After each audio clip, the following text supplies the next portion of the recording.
নমস্কাৰ বন্ধু বান্ধৱীসকল, আপোনালোক নিশ্চয় কুশলে আছে। আজি মই এটা গুৰুত্বপূৰ্ণ বিষয় লৈ ভিডিঅ' এটা লৈ আনিছোঁ। খুব কম সময়ৰ ভিতৰতে মই আপোনালোকক সেইখিনি কথা এই ভিডিঅ'টোত ক'ম।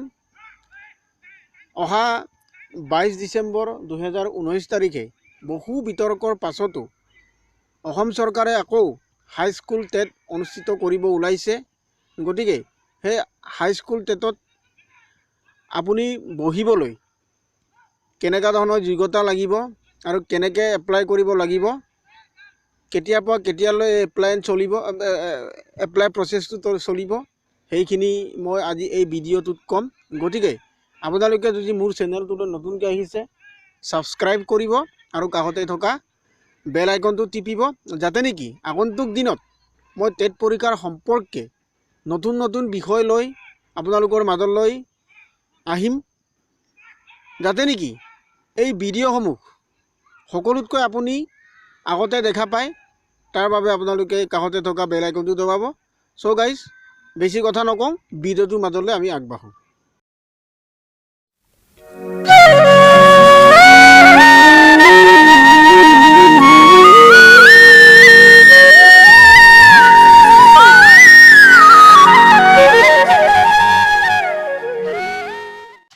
ভাল খবৰ বুলি ক'ব লাগিব। যোৱা 13 নৱেম্বৰ 2019 তাৰিখে SSৰ ৱেবছাইটত প্ৰকাশ পাইছে হাইস্কুল টেট পতাৰ সম্পৰ্কে। এই নটিফিকেশ্যনটোত লিখা আছে, মোৰ মোবাইলত স্ক্ৰীণত আপোনালোকে দেখিছে। অনলাইন প্ৰচেছটো আপোনাৰ আৰম্ভ হ'ব 15 নৱেম্বৰ 2019 তাৰিখ আৰু ইয়াৰ সমাপ্ত হ'ব 22 নৱেম্বৰ 2019 তাৰিখে। ইয়াত আপোনালোকে ভালকৈ মনোযোগ দি চাওক। আপোনালোকে অনলাইন কৰোঁতে আপোনালোকে নিশ্চয় UP আৰু LPটো অনলাইন কৰাকেইজনে গমেই পাইছে। যেতিয়া আপোনালোকে অনলাইন কৰিছে, তেতিয়া আপুনি কোনটো ঠাইত আপুনি চাকৰি কৰিব আৰু কোনটো ঠাইত আপোনালোকে টেট পাছ হোৱাৰ পাছত এপ্লাই কৰিব, সেইখিনি আপুনি অনলাইন যেতিয়া আপুনি কৰিব, তেতিয়া আপুনি জোনটো চিলেক্ট কৰিব লাগিব।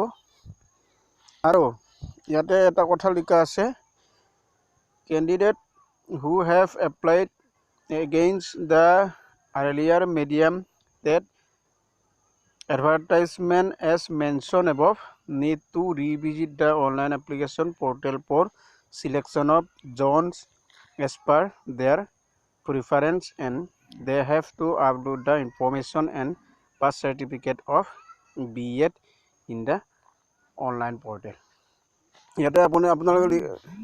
ইয়াতে লিখা আছে যে আপুনি আগতে যদি হাইস্কুল টেট এপ্লাই কৰিছিলে, এতিয়া আপুনি ৰিভিজিট কৰিব লাগিব।